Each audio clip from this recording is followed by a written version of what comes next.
5월 28일 KMA 뉴스 브리핑입니다.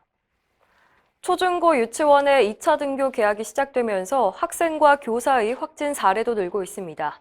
어제 서울 강동구의 한 고3 학생 한 명이 코로나19 확진 판정을 받아서 이 학교는 학생들을 모두 귀가 조치했습니다. 부천의 한 초등학교 교사와 경북 구미의 유치원 방과후 교사 한 명도 확진 판정을 받았습니다. 등교를 연기하는 학교도 증가하고 있습니다. 어제 하루에만 전국 202개 학교와 유치원이 등교를 연기해서 전국적으로 540곳이 넘는 학교가 원격 수업을 유지하고 있습니다. 학교 방역을 책임질 인력이 턱없이 부족하다는 지적도 나오고 있습니다. 보통 학교 한 곳에 배치된 보건교사는 1명에 불과한데 그나마 전국 초중고교 중 1,741개교는 보건교사가 아예 없습니다. 등교 개학과 관련해서 최재욱 의협 과학검증위원장은 방역당국이 전문가와 충분한 논의를 거쳤는지 의문이라고 꼬집었습니다.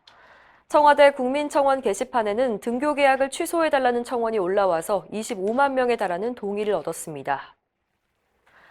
어제 하루 동안 서울과 경기, 인천 등 수도권에서 발생한 코로나19 신규 확진자가 60명에 달합니다. 이들 중 쿠팡 물류센터 관련 확진자가 50명에 육박했는데요. 이곳에 근무하는 근로자가 4,000명에 달해서 지역사회 확산으로 이어질 가능성이 높습니다. 실제로 물류센터 근무자의 3살짜리 딸이 확진 판정을 받는 등 2차 감염 사례가 6명이 확인됐습니다. 지금 같은 추세라면 240명 넘게 감염된 이태원 클럽 사례를 넘어설 것이라는 전망입니다.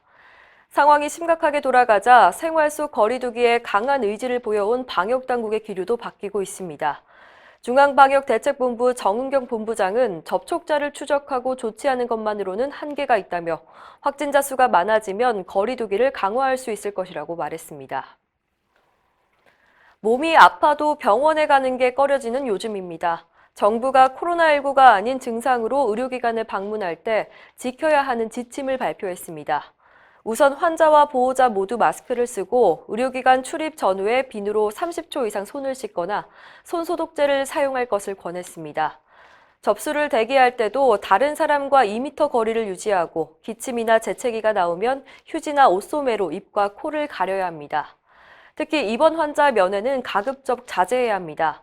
불가피하게 해야 하는 경우에는 발열 등의 증상이 있는지 우선 확인하고 환자와 2m 거리를 유지한 채 마스크를 착용하고 대화할 것을 권고했습니다. 코로나19 사태가 지속하고 있는데 일선 보건소들이 일반 진료를 시작해서 비판이 나오고 있습니다. 서울시 25개구 보건소는 지난 2월 말부터 코로나19 방역을 위해서 일반 진료 업무를 중단했습니다. 하지만 최근 일부 보건소들이 일반 진료에 나선 겁니다.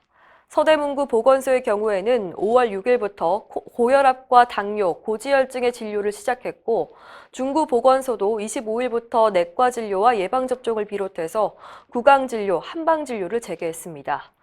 서울특별시 의사회는 질병의 예방과 방역 기능을 수행해야 할 보건소들이 코로나19 사태가 진정되기도 전에 일반 진료를 개시하는 것은 국민 건강을 위태롭게 하는 배임 행위라고 비판했습니다. 의료계가 무면허 의료 행위를 근절하기 위해서 적극적인 감시 활동에 나섭니다.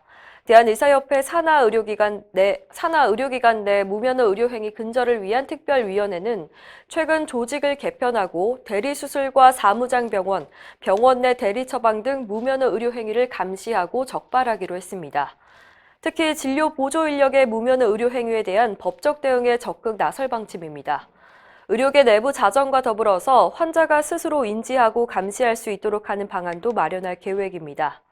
특별위원회는 내부 감시 강화를 위해서 위원 구성을 비공개하기로 했습니다. 이상으로 뉴스 브리핑을 마칩니다. 자세한 사항은 위협신문을 참고하시길 바랍니다.